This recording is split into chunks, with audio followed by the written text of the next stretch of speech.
The next area I'm going to look at is the development of fire. How does a fire spread? Now, once ignited, fire spread is rapid. And what they call it, fire spread, is exponential. Exponential. What does exponential mean? Well, after double the time, a fire is 4 times the size.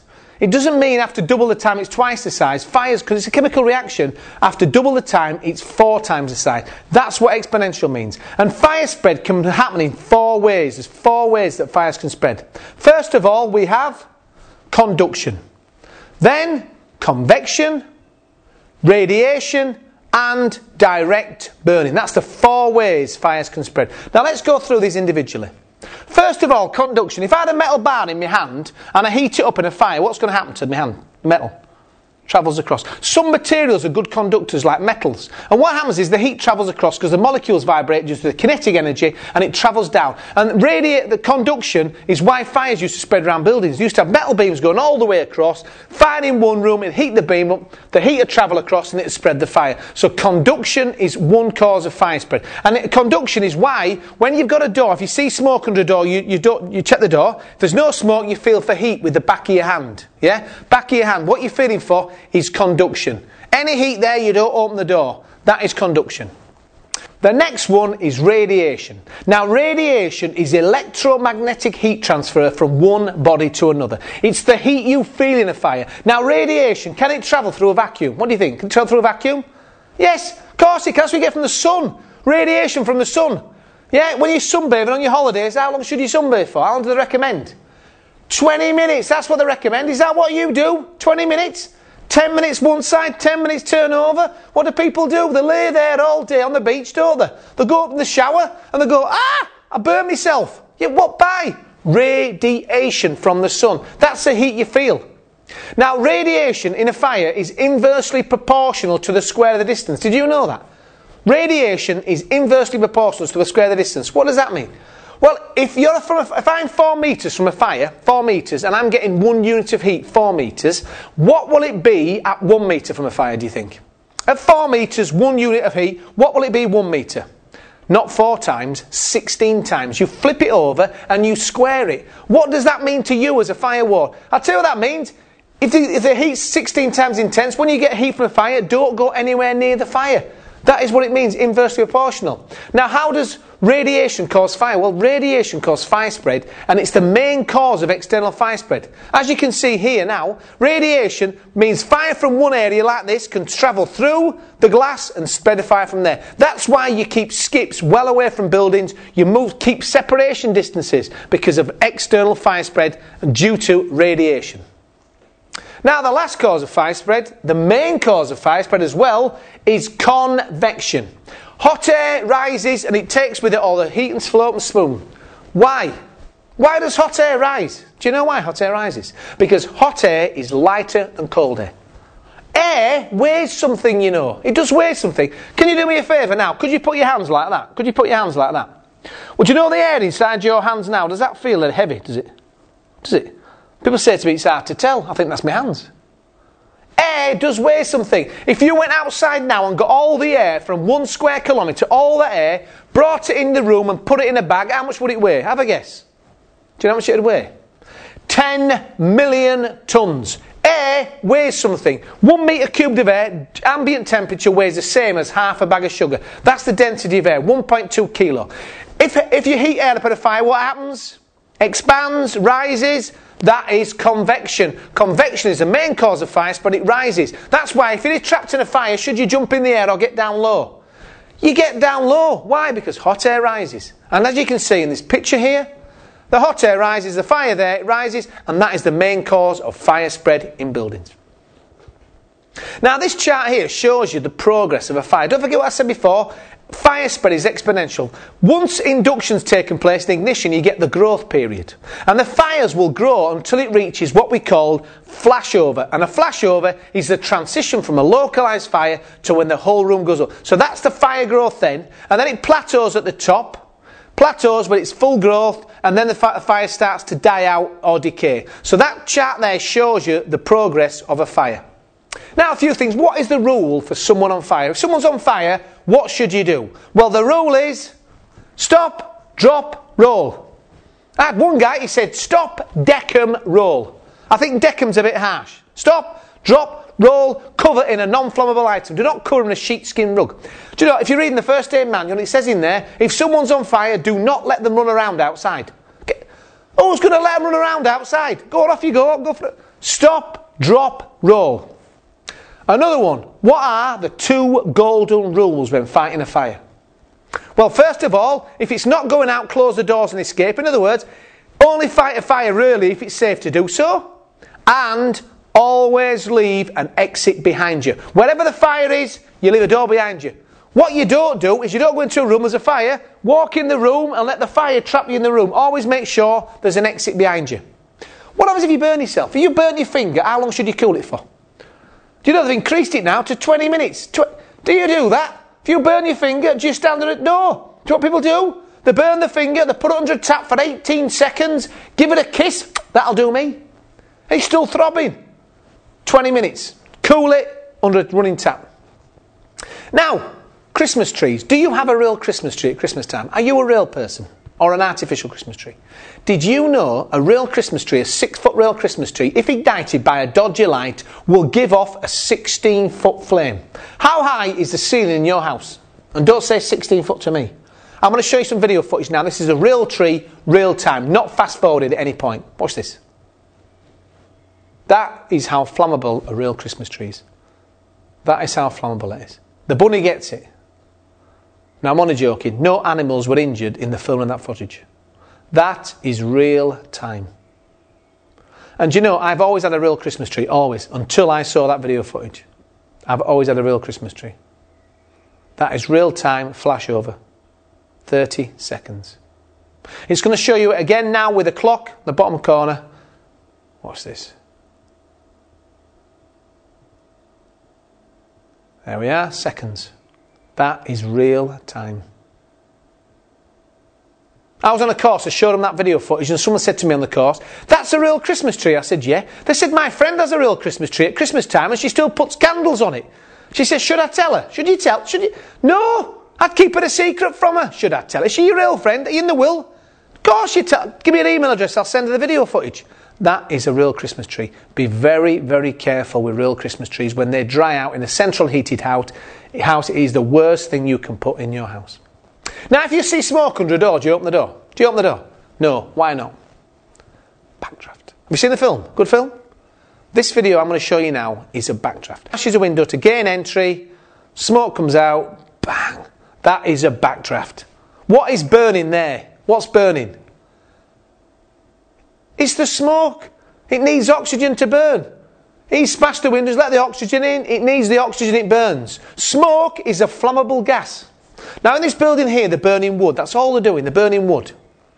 What's happened is you need 3 things for fire. You need fuel, heat and oxygen. If a fire runs out of oxygen, it dies down. You come along, open the door, let fresh oxygen in. It burns, it expands, it pushes the flames out the door you've opened, and you get what we call a backdraft. Now watch this. This is a real backdraft, real time. Now watch this. They're going to open the door. Do you see why you do not open a door? If you see smoke under a door, you do not open the door. People say to me, well, what if there's someone in there? Do you know what I'd be thinking? What are they doing in there? As you can see there, all the fire, it's all gone, all the smoke is burning. It's got the oxygen. Open the window. These are pictures of real backdrafts. You need to know the importance of not opening doors.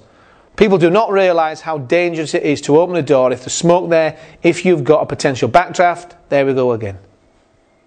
Real backdraft.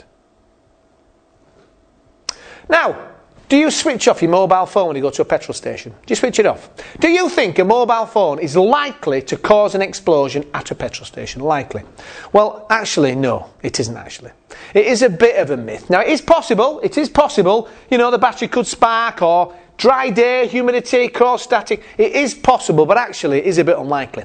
Someone said to me, what happens if you're inside the car and you answer the phone? Can that cause an explosion outside the car? It's not a detonator. Imagine that. It's a phone. Have you noticed though, if you're in a car and they're on the phone, the attendant's on there, get off your phone, get off your phone.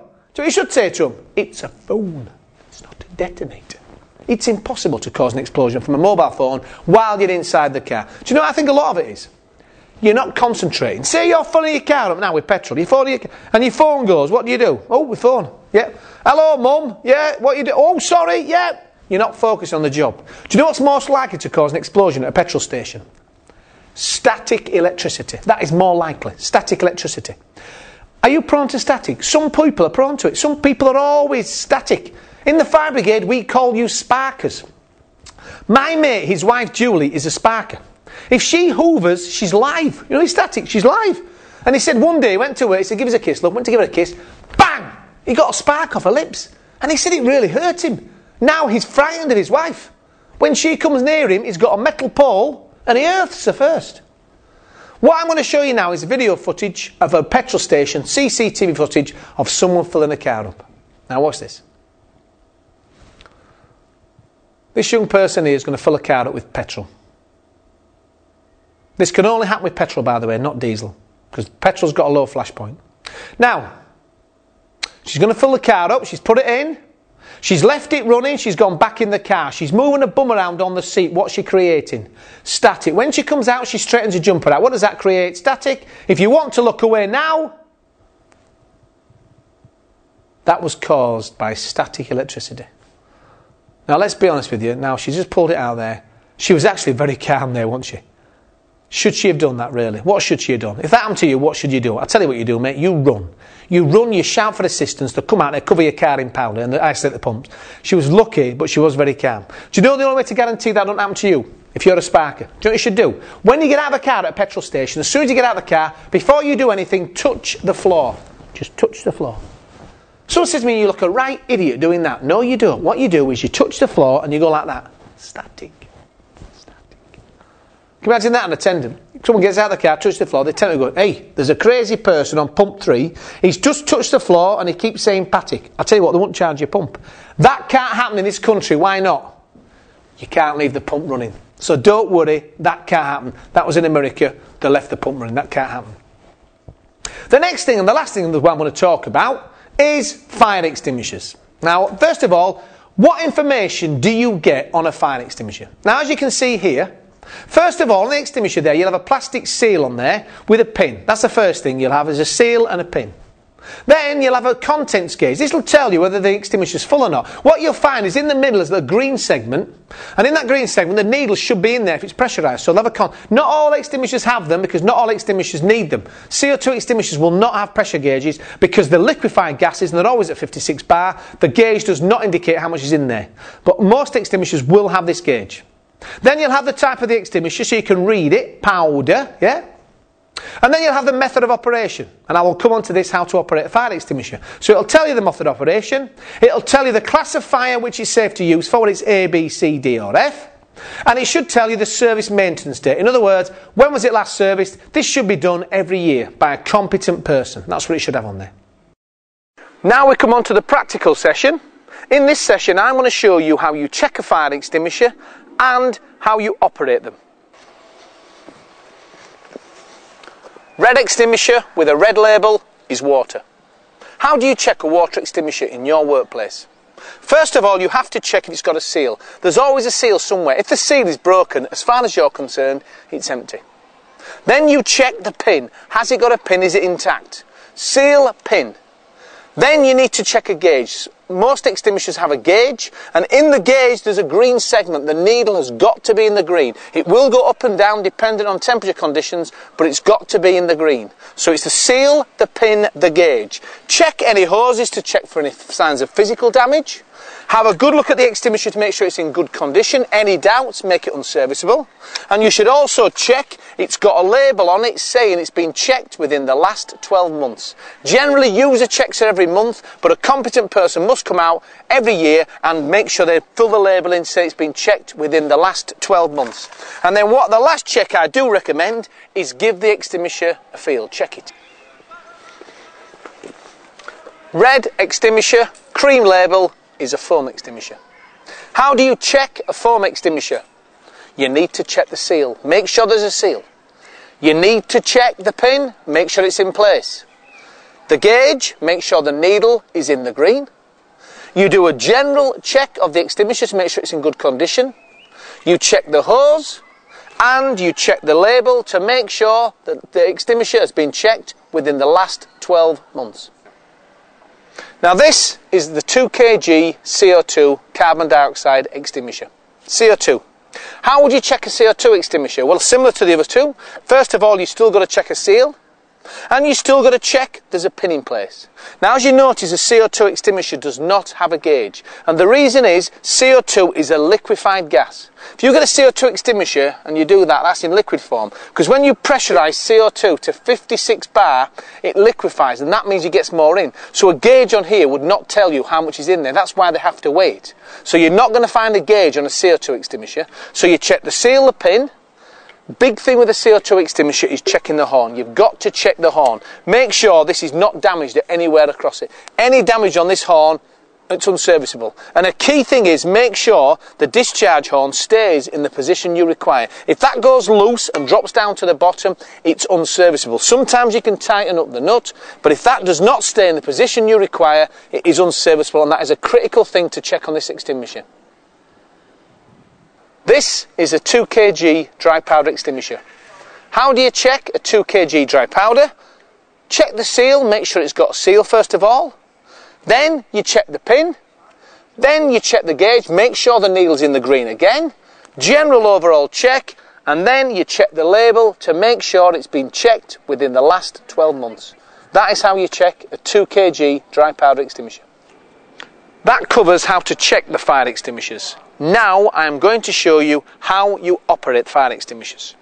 The first one I'm going to cover is the 9 litre water extinguisher. Now you do need to position the 9 litre extinguisher about 6 metres from the fire, because the 9 litre water will shoot 6 metres.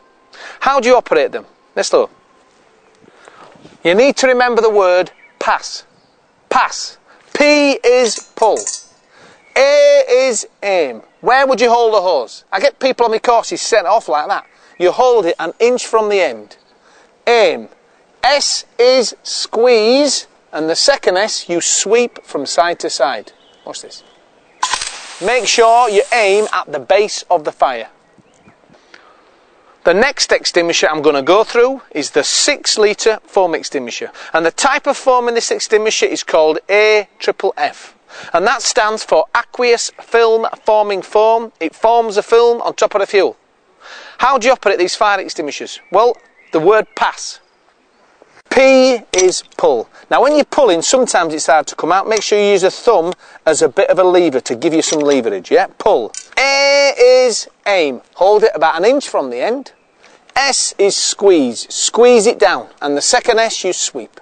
Now a 6 litre extinguisher will shoot 4 metres. How close do you have to get to the fire? 4 metres. Now this video footage I'm going to show you now is how effective foam is on fighting petrol fires. How do you operate a 2 kg dry powder extinguisher? The word again is pass. First of all, put your finger in and you pull. Again, sometimes they're hard to come out, so use your thumb as a bit of lever. First of all, you will pull out the pin. Then you will aim, you will squeeze, and you will sweep. Pull, aim, squeeze, and sweep. Now with a dry powder extinguisher, this will shoot 4 metres. How close do you have to get to the fire again? 4 metres. Do you understand? People think they've got to get in there. You don't have to get in there. Stand well back from the fire. 4 metres, pull, aim, squeeze, and sweep. The next extinguisher I'm going to cover is a 2 kg CO2 extinguisher. How do you operate a CO2 extinguisher? First of all, P is pull. A is aim the applicator. Now it's very important the applicator stays in the position you require. If that drops to the bottom, which it sometimes does, it's damaged, do not use it. Never hold the horn of a CO2 extinguisher. If you do, your hand will freeze to it. So never hold the horn of a CO2 extinguisher. P is pull, A is aim, and then you squeeze. Now when you set off a CO2 extinguisher, be aware it's very, very loud, okay? A lot of people chuck the extinguisher with a shock. Now if you're ready, you need to know it's very loud. Don't hold the horn. It shoots about 1 metre, so you have to get within 1 metre, which is quite close. And with this extinguisher, do not keep squeezing it in a small room, because if you do, you will asphyxiate yourself. CO2 poisoning. 30% CO2 you'll die, so do not keep squeezing in a small room. That's the safety precautions on how you use a CO2 extinguisher. Now that concludes this course. I hope you've enjoyed the course. Feel free to watch it again or go back to any point that you're not sure of. Priority now is make sure you go back to your workplace and you ask, what are my procedures? You need to get more site specific, look at your procedures, make sure you know where your sweep is, what your procedures are for bombs and fire. You need to relate it to your own workplace.